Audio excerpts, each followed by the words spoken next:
Hey guys, welcome to another video. My top 10 tips starting to sell on Amazon I would have give to myself if I were to get started right now back in 2013. Okay, this is going to be a very awesome and a different format type of video, so make sure to watch the guys till the end.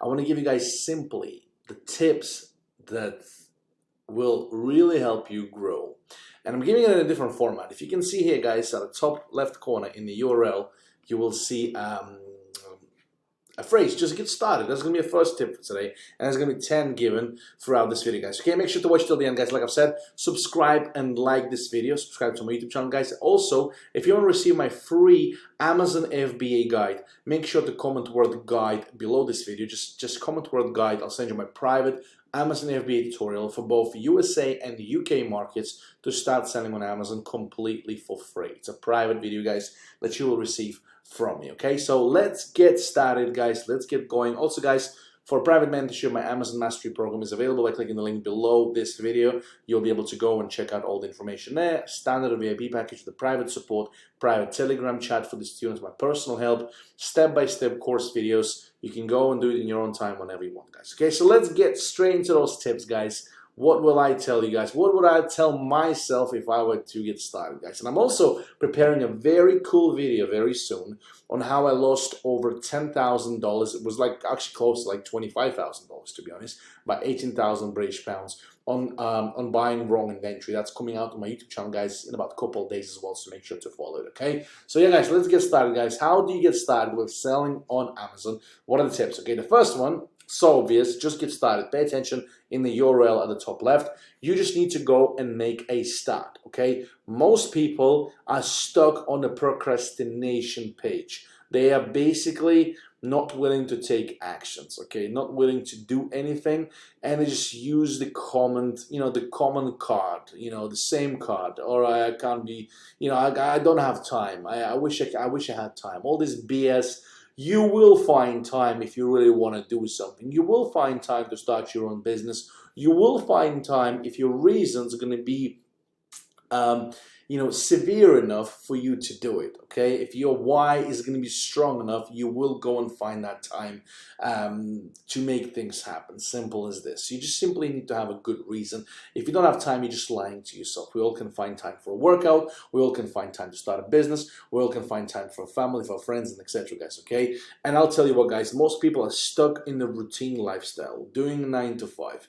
Most people are finding that kind of a mediocre lifestyle, having, 25 days of holiday per year, one holiday, working on the alarm clock every single day, Monday to Friday, seeing the kids on the weekends, or maybe a couple hours before bed at this, during the week, during the working days. If you find that lifestyle, that's fine. There's nothing bad about working, and there's each to their own. But if you strictly and strongly against that kind of a lifestyle, and you know that you're not made for it, then there is time for a change. You need to go and do something, okay? 20 minutes to get started, 20 minutes to create your seller account, 20 minutes to get registered, guys, and go through the video verification at the end for like 5 minutes with Amazon Assistant, and you have a seller account up and running, guys, okay? The second tip, guys, is for you: no Alibaba, no dropshipping. I don't recommend doing Alibaba. I don't recommend doing dropshipping. Do not start those business models, okay? Alibaba, very simple reason, that's private label. I don't recommend doing that, guys. I have a reason for this on my YouTube channel in the top right corner. You can go and check out the video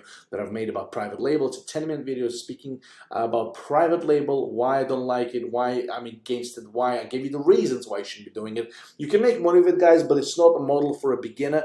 Don't recommend starting Alibaba, and definitely don't recommend starting the drop shipping as well, because that's against TOS, terms of services on Amazon. It's not something you want to go and do on a brand new account. You'll get suspended, you'll get kicked out. So do not do drop shipping. You can do drop shipping though, like you can do private label as well, but you need a lot of money. With drop shipping, you are just putting your account under risk. You can do it if you have account, like if you have a seasoned account and you know what you're doing and etc. If you have plan B, C, D, there is a way to do it, guys, but I don't recommend to do it if you're a complete beginner, guys, okay? So do not do it, okay? The third tip that I want to give you guys: forget about 100K rule. You see I wrote it there, guys, in your URL. Forget about 100K rule. What exactly do I mean by this? Very nice and simple.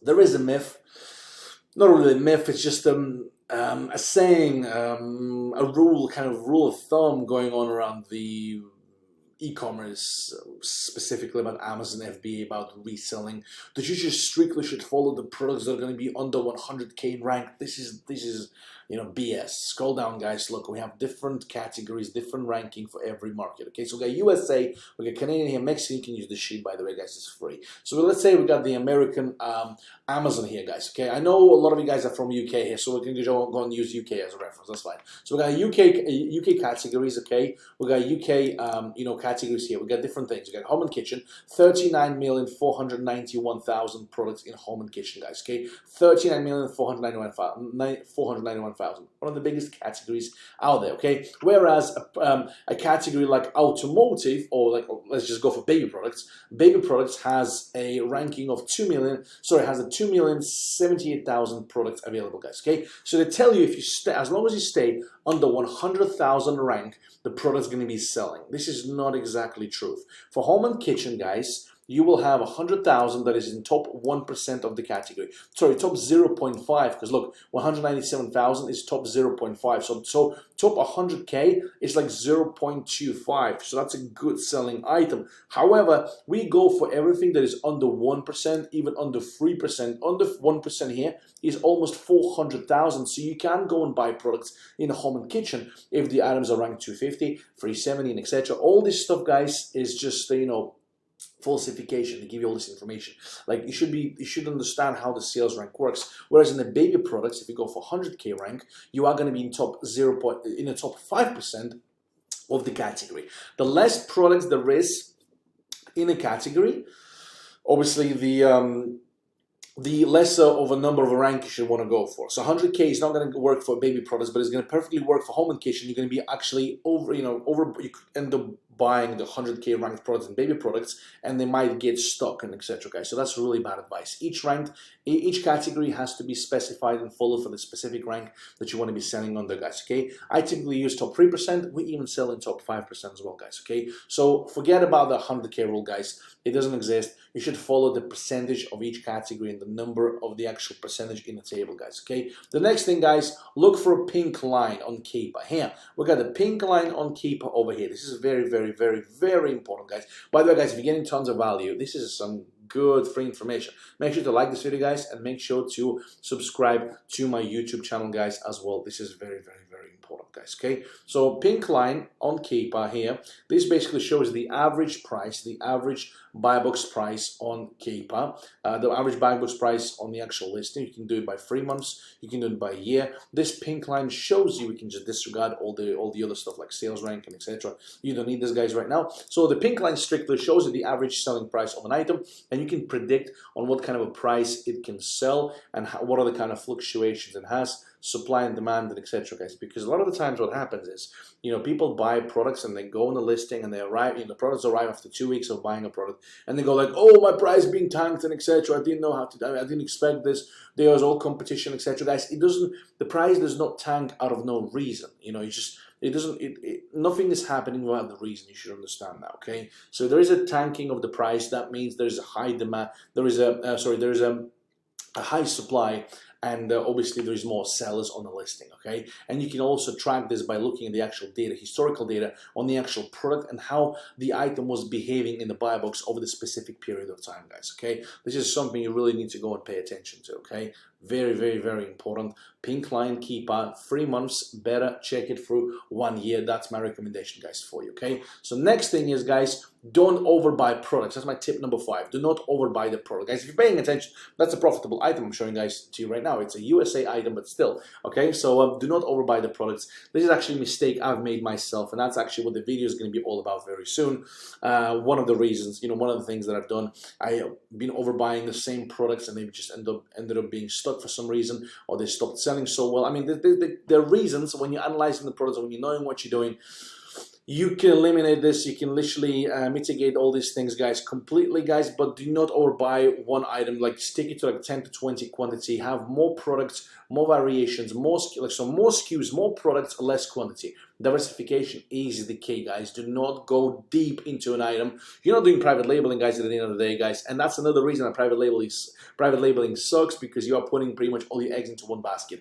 Unless you do a proper good research, unless you have plenty of money for advertising and etc. Private label is going to be doing a really bad job for you, guys. Okay, so just keep this in mind. Okay, the next thing, guys, is don't mix models just one way.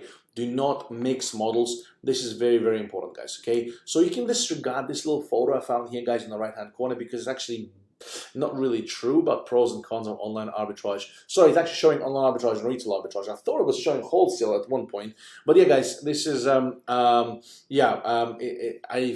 thought it's going to be, because I put wholesale and arbitrage, I was like thinking, so yeah, this is pretty much correct. Yeah, retail arbitrage requires physical work and a lot of driving and etc. That's true, guys. So yeah, it doesn't matter when you're talking about the models. I don't really recommend retail arbitrage anyway, because you can't really scale the business. It's difficult. You can start doing it, guys, because that's how I started myself. We'll get to the point, guys, in a second on that. But when you're comparing arbitrage and wholesale, do one model at a time in your account. A lot of my followers, a lot of my, I wouldn't say students, because all my students get answer the questions immediately in my Amazon Mastery program, guys, and that's why they're getting the private chat support and etc., guys. So they're not really asking these questions, but a lot of my followers ask me, Andrei, would you start doing online arbitrage and then do wholesale, or would you mix those two models together?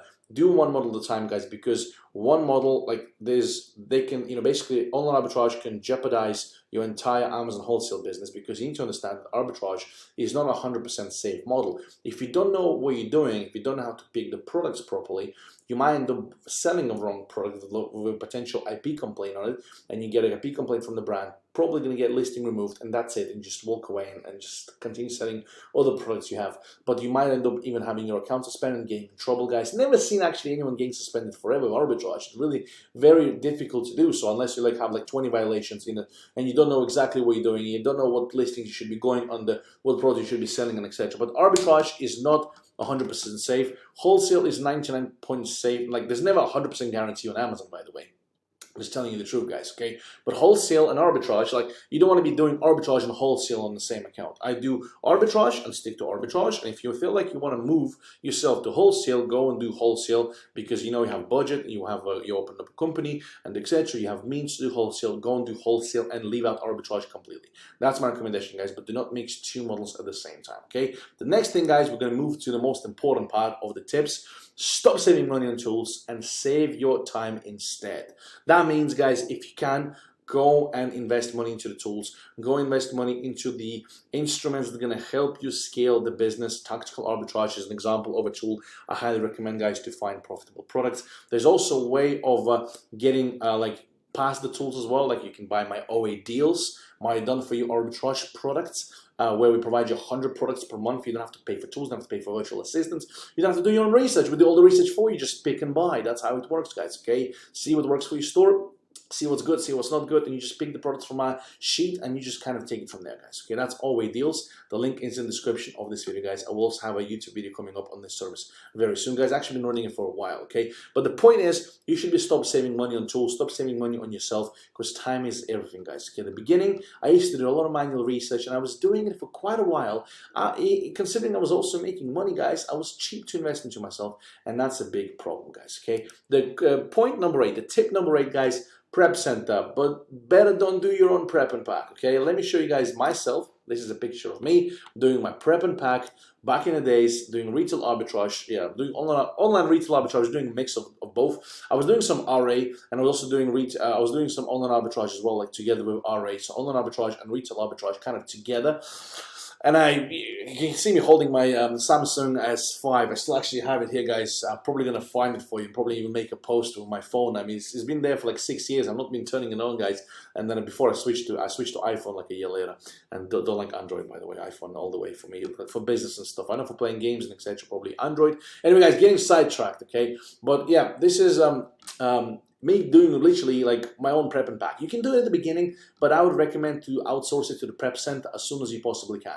To prep center outsourcing, prepping packing just takes a lot of your time. You can consider all your prices, all your profits into the products that you find, and basically Prep Center will get paid from the profits you make, and it's just gonna, it's just saving a lot of time, guys. You don't want to be doing it on prep and pack. You don't want to be waiting for the UPS man on the next day collection and stuff like that, guys. Just want to save time, be time efficient, guys. Okay, moving on to the point 9, to the tip number 9, equally important as the tip number 8. Very important, guys.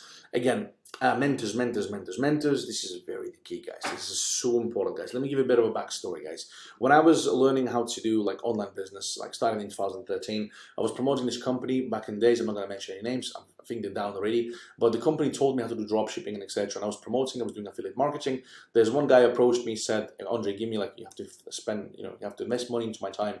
He asked me for like $1,000." I was like $1,000. I was like 18. I was making money online, yeah, but I'm not willing to pay $1,000, for like some coaching calls, consultations, and stuff like that. And I was stupid. You just told me, hey, you need to. We're gonna give you. You have to spend money. You have to invest money. This is very important, guys. I was not willing to listen. I was thinking that I should just go and do all by myself. I should just be my own kind of a superhero, and thinking that I shouldn't be investing into myself. I think I can just go and learn from my own mistakes. That's false. You want to be learning from someone else's mistakes, guys. Just like my students of my Amazon Mastery program, guys. Okay, this is extremely important, guys. And I'm doing this not to sell you a course. I'm just giving you guys a point. You don't have to buy anything from me. You can buy it from someone else. It's up to you guys. But I'm giving this to prove your point. This is my 10 tips that I would have given back myself if I were to start selling on Amazon, guys. Okay, you can be making results just like my students if you really want to. If you really want to go and just do this business from scratch. But it's better to learn from someone else's mistakes instead of learning from your own, especially the mistakes that can cost you loads of money. You want to go and pay one time, and you want to learn from someone plus get a support, and you'll just get yourself to the success ladder a lot quicker. That's a tip number 9, guys. Invest into yourself. Mentors are the key, and this is very important. And it might be cliche, it might be thinking, but I'm hearing this because those mentors want to sell me a course. They don't want to sell you a course. This is just the way the business works. This is just the way that the life works. This is the entrepreneurship game. You need to understand this, okay? Nobody's going to be trading their time for free. They're there, I'm coaching and I'm charging money for my time. This is so basic, so making sense. If someone teaches you for free, be wary. If someone is offering you shit for free, be wary. Go away from that person. Run away, because they either want to scam you for something that they'll still benefit from you, okay? They'll still benefit from you one way or another. Or second thing, they're just lunatic and they're just stupid. Okay, they're stupid. They don't have value for their own time, and for some reason they're doing it. I mean, usually it's not the case. Usually it's the first thing. They'll probably scam you or something, guys. I actually made a video talking about the Amazon FBA gurus, top right corner. You can go and check it out. Just gurus in general, guys. Okay, and the tip number 10: you're not superhero in your business. Getting back to what I briefly mentioned earlier, mentors is the key. Also, this guy was telling me, Andrei, I was doing a lot of eBay. I was starting to do some Amazon in 2014. He told me, Andrei, you should hire virtual assistants to do the work for you, because you're listing products, you're calling suppliers, you're doing all the returns, you're managing everything, you're contacting the clients, you're doing all of this stuff, guys, yourself. And obviously, Andrei, you're doing all yourself. You can't scale this if you're doing it on your own. And he was so right. I can't scale anything if I do everything on my own. And I didn't listen to him. I was like, I was carrying it on for like another year, being my own call center from the bed, and I enjoyed it. I mean, I was like 19, 20, reaching out to 20. I was like, yeah, living with parents. I was fine with that. But I didn't know how to scale. And obviously I had to go and hire virtual assistants later, as I invested into a program from another guy, from a coach, from an Amazon coach, and he was teaching how to outsource, and that changed my life. I started to outsource in 2015. About April, I started to post my first promotions here on Online Jobs PH, and I started to hire the VAs from Philippines, working for me for $200, $300, $400 per month for 40 hours per week. Because of substituting my time, I'm paying for the for their living. I'm paying them salaries. They're happy. I'm happy, and this is the way to outsource and live and kind of grow your business, guys. Okay. You certainly want to bring a VA, especially if you're working, guys, full time. This is actually something that I teach a lot on in my program as well. I dedicate a full section towards outsourcing, how to hire, how to outsource, how to motivate, how to pay, how to build a hierarchy in your business, all that stuff, guys. Very important. Templates. Assistance is a big part of this, and I'm really passionate about it, guys. Okay, so yeah, these were my top 10 tips which I would to give back to myself if I have to start selling on Amazon, guys. Hopefully you found them useful. drop me a like, drop me a comment saying guide, tell me guys where you're from, ask me some questions in the comments. Hopefully this was extremely useful. Don't forget to check out my programs, check out my links, follow me guys on Instagram, follow me guys on Telegram as well. And this was a little longer than expected, guys, but hopefully this was a lot of value to you guys. And I will leave all the links, guys, below this video, guys, for you to use as well. Take actions, guys. I want you guys to succeed and continue following my YouTube channel, guys, because I'll be having a lot more interesting content pumping out. And I'm, as you probably can see right now, more frequent right now, and I'll be posting a lot more as well, guys, for you to learn. All right, guys, thank you guys once again. I'll speak to you guys very soon, and I'll see you around my social media. Take care.